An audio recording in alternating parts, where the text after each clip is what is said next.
Mark, for someone who's never been to the Masters before, what's your how-to guide for them as they enter the gates?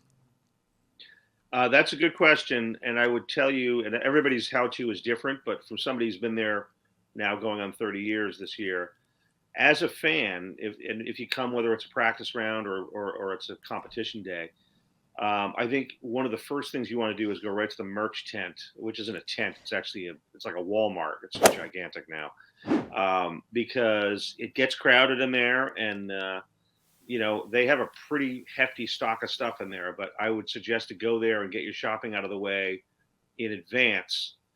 And what they actually do have there as well is they have places where you can literally ship it back home to yourself, so you don't have to lug stuff around, all week or all day or whatever whatever you're going to be. So that I would do first.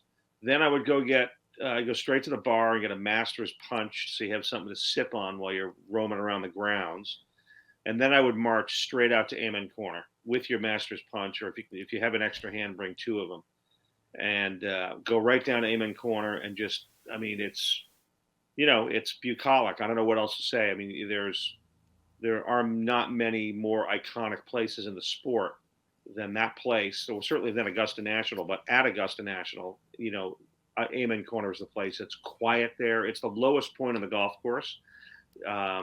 This gets back to what I was talking about in terms of, the hilliness of the golf course, because you'd be kind of walking all the way downhill till you get to Amen Corner, which is 12, which is 11, 12, and 13. And when you walk back, it's a pretty good hump. So you probably have to get a couple more Masters punches for the walk back, I would suggest.